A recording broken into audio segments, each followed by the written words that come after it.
आज हम मंत्र संख्या 63 के ऊपर विचार करें। मंत्र है ये त्वा अहि हत्ये मघवन अवर्धन ये शाम्बरे हरिवो ये गविष्ठौ ये त्वा नूनम अनुमदन्ति विप्रः पिब इंद्र सोमं सगणो मरुद्भिः। इसकी भूमिका में दिया है। अब राजधर्म विषय को कहते हैं। राजाओं का धर्म बताया है। जो राजा हैं, अधिकारी व्यक्ति हैं, तो इसके भावार्थ में दिया है जैसे मेघ और सूर्य के संग्राम में सूर्य का ही विजय होता है। मेघ और सूर्य का भी संग्राम होता है। वर्षा ऋतु में मेघ सूर्य को आवृत कर देते हैं, ढक देते हैं, लेकिन पश्चात फिर सूर्य और मेघों को गिराकर फिर से प्रकाशित होता है। तो इस संग्राम में सूर्य का ही विजय होता है। वैसे मूर्ख और विद्वानों के संग्राम में विद्वानों का ही विजय होता है। तो राजधर्म क्या है? राजधर्म ये है कि जो राजा लोग हैं उनको विद्वान होना चाहिए और शत्रु की अपेक्षा अधिक विद्वान होना चाहिए। शत्रु भी यदि विद्वान है तो शत्रु की अपेक्षा अधिक विद्वान होना चाहिए, तो उससे वो उन शत्रुओं को जीत सकता है, उसको जीतेगा। और विद्वान राजा हो लेकिन उसकी सेना मूर्ख हो, उसके अधिकारी मंत्री मूर्ख हो, तो उससे भी वो जीत नहीं सकता।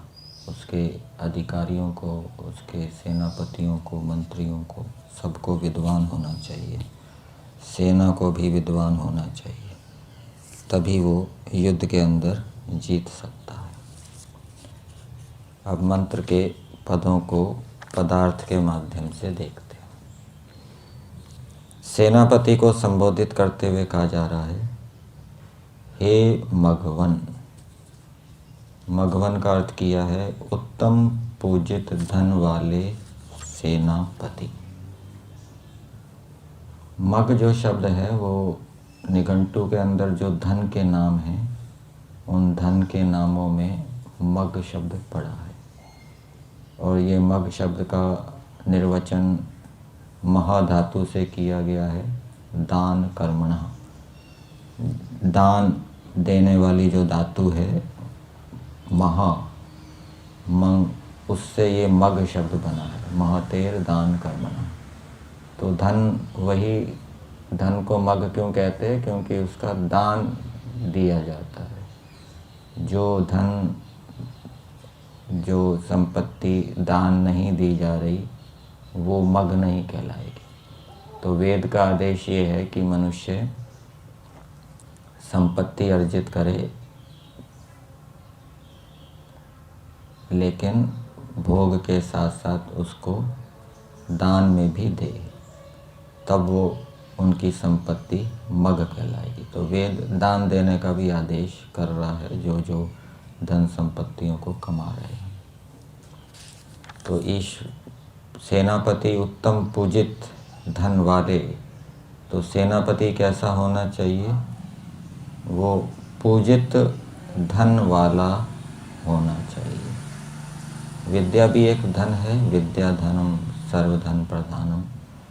और भी जो दूसरे धन हैं, भौतिक धन, वो भी पूजित होने चाहिए। जो राजा है उनको न्यायपूर्वक अर्जित करे। ऐसा नहीं है कि वो प्रजा का पालन तो अच्छी प्रकार से करे ना और प्रजा से वो कर लेता रहे, तो वो जो धन होगा वो अन्यायपूर्वक होगा, पूजित ना होगा।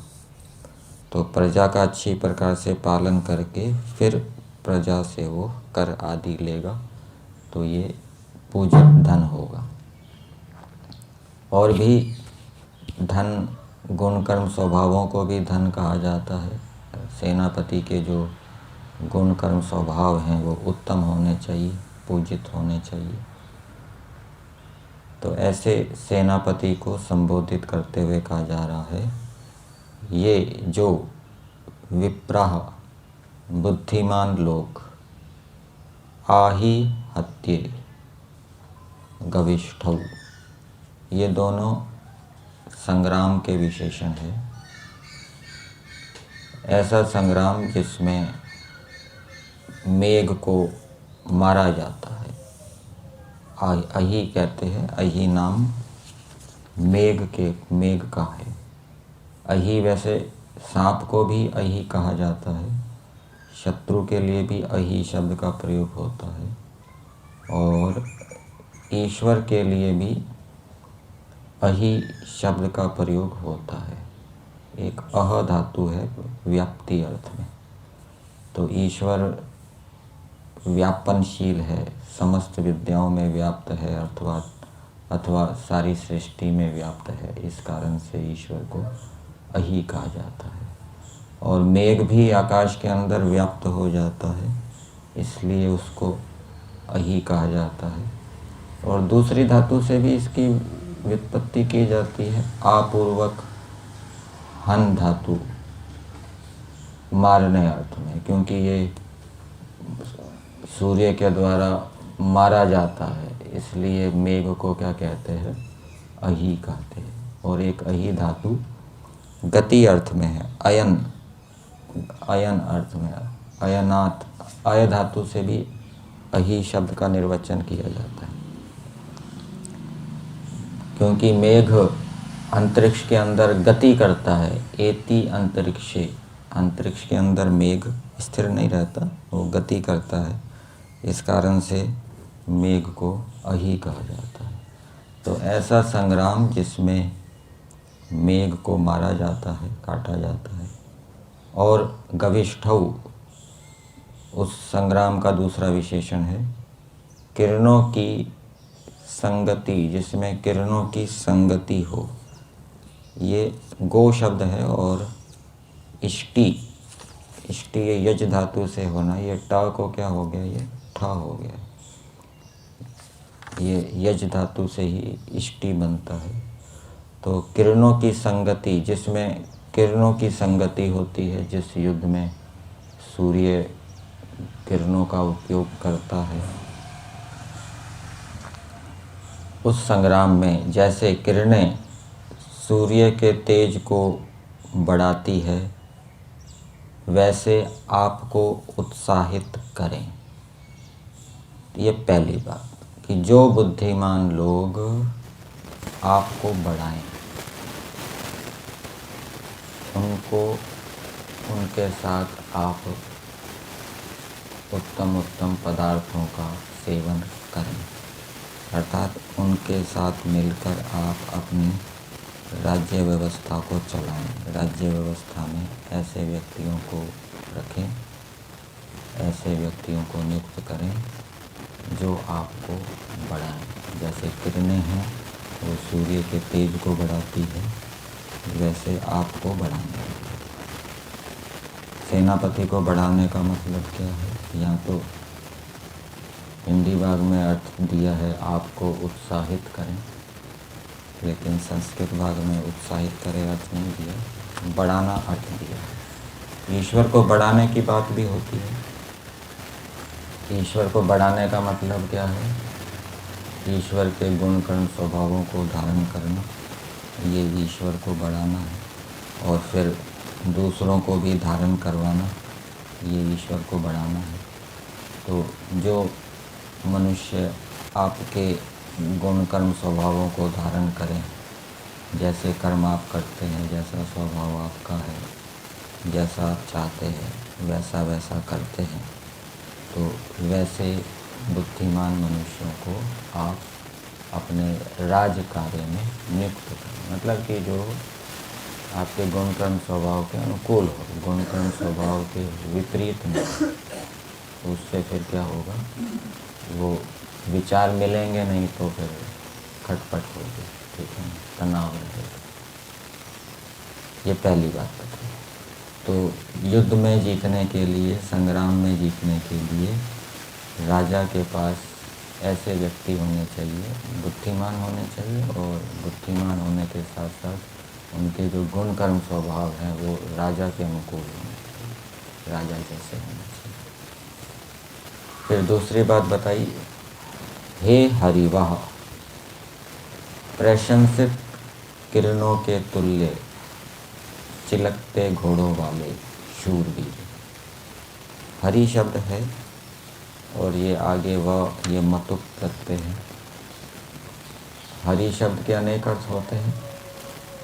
हरि शब्द का अर्थ किरण भी होता है। हरि शब्द का अर्थ किरण, वो भी पृथ्वी से जल का हरण करती हैं। हाथी को भी हरि शब्द कहा जाता है, विद्यार्थी को भी हरि कहते हैं, और घोड़े को भी हरि शब्द कहा जाता है, हरि शब्द से कहा जाता है। तो यहाँ पर प्रशंसित किरणों के तुल्य चिलकते घोड़ों वाले, मतलब कि वो राजा के पास जो आने जाने के साधन हों, यान आदि हों, तो वो किरणों के तुल्य। संस्कृत भाग में क्या दिया है इसमें, प्रशस्ता हरया किरणा इव अश्वा विद्यन्ते। प्रशंसित किरणों के तुल्य जिनके घोड़े हों, अर्थात वो घोड़े हों तो वो अच्छे स्वस्थ हों, चमकने वाले हों, और दूसरे यान हों तो वो भी चमकने वाले हों।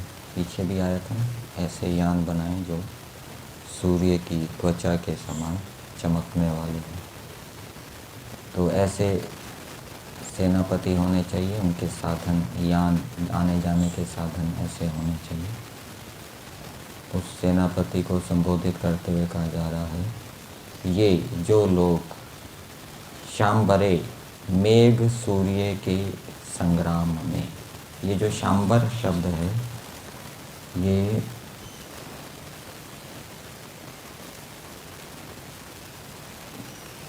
शंबर से बना है, शंबर से शाम्बर बना है।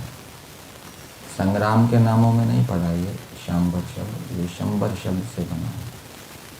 और शंबर शब्द के अनेक अर्थ होते हैं। मेघ को भी शंबर कहते हैं क्योंकि वो सुख को धारण करता है, सुखम विनोति। जल को भी शंबर कहते हैं, शम कहते हैं सुख, और व्री से वा का बा हो गया, जो जिससे सुख को आवृत करता है, अथवा उदक को भी कहते हैं शंबर, और मेघ को भी शंबर कहते हैं, मेघ से सुख होता है। तो शंबर से शाम्बर बन गया। तो मेघ संबंधित जो संग्राम है, मेघ सूर्य के संग्राम में, सूर्य अध्ययन किया है वो, क्योंकि उसका संबंध है मेघ का सूर्य के साथ।